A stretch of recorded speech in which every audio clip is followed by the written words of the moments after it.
Hello, hello, and welcome to the weekly energy update for the week of October 20th, 2024. I'm Renee Spears, a spirit guide channeler and spiritual mentor, and I'm coming to you from beautiful Bozeman, Montana, where we had our first dusting of snow this week.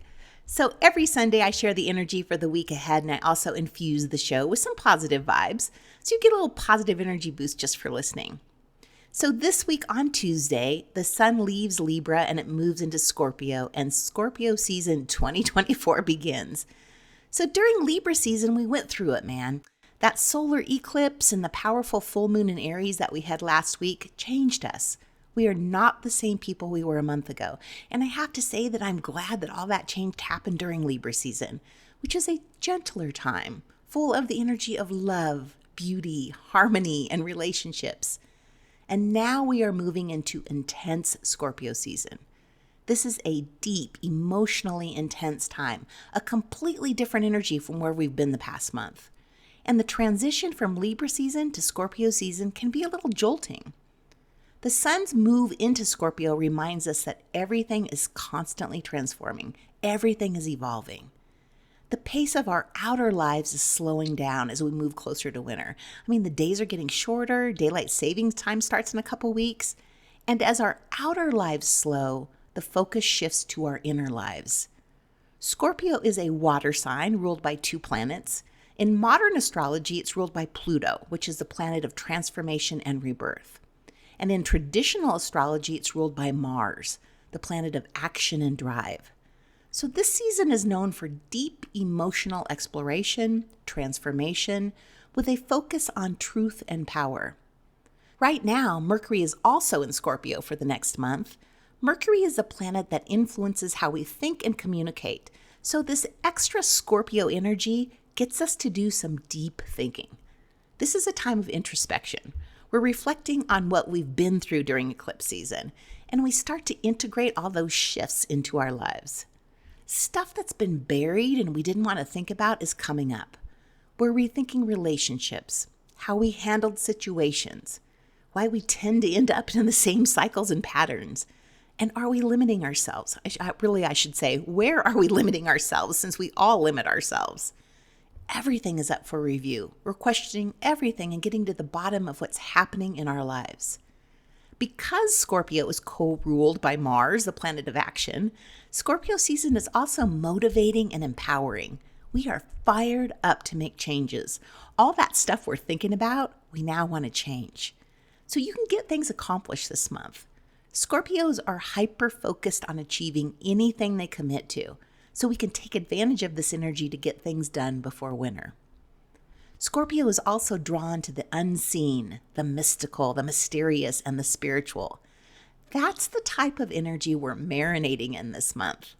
This is also the time when the veil between the physical world and the spirit world is at its thinnest, allowing spirits, ancestors, and other worldly beings to cross over. Like, this is the season of the witch. So over the next 2 weeks, we have Halloween, a night when we acknowledge the presence of spirits. There's Samhain, the ancient Celtic festival, part of the pagan and Wiccan traditions. It honors ancestors and is a time we could communicate with spirits. There's Day of the Dead, a Mexican tradition and time to honor and celebrate our family members who have passed. This is a day when the souls of the dead return to visit loved ones. There's All Saints' Day and All Souls' Day. These are Christian traditions to honor and pray for the dead. Once again, emphasizing the connection between the living and the dead. And there's no coincidences that all of these different traditions are happening at the same time.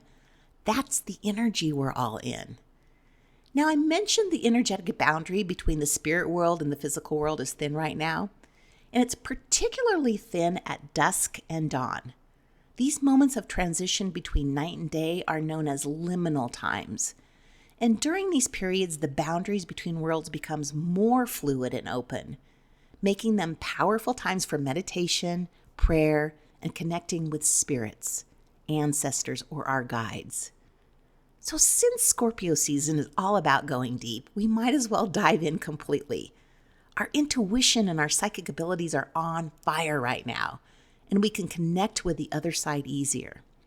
So light a candle and spend some time at dusk or dawn pulling cards or journaling or meditating, and just make yourself available to your guides.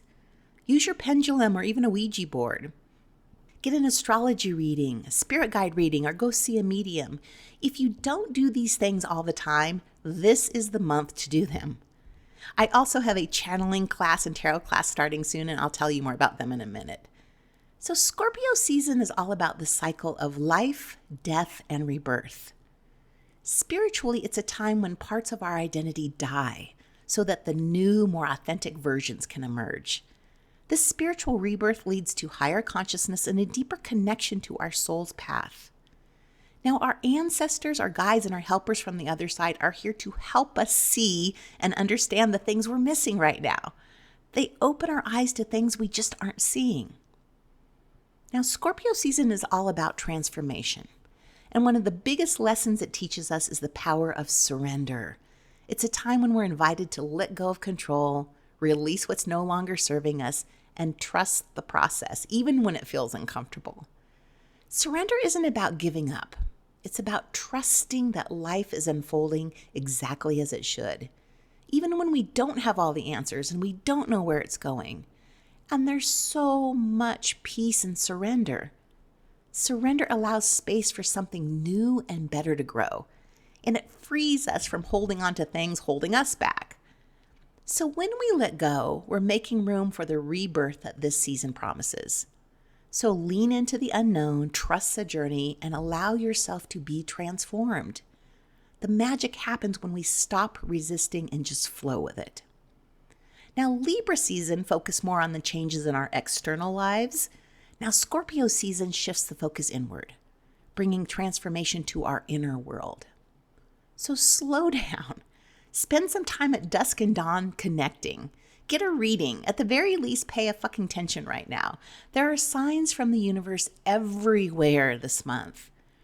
Angel numbers, synchronicities, feathers, unusual encounters with animals, random encounters with people, items breaking, sudden changes or delays, deja vu. I just love deja vu. So if you want to go deeper and learn to connect more during this time, my channeling class starts next week. I'll release more details this week, but it is a 6-week class on how to channel and connect with your guides, ancestors, and spirits, all the things. I've taught similar classes before, but this time I have 3 other channelers and mediums joining me to share their process. So Angela Shelby, Laura Liu, and Amy Landa will be joining me and sharing what they do to connect to the other side. You will be able to connect to the other side at the end of this 6-week class, and it's only $150. So you'll be able to register for that this week. I was going to get the class info posted today, but instead I'm going to the corn maze with my family. And I will also be offering a tarot class with Ellen Brown during the first week of November, and I'll tell you more about that next week. So as usual, thank you for listening and passing the podcast on to a friend. I'm off to the corn maze, so have a great week, everyone, and I'll talk to you again next week.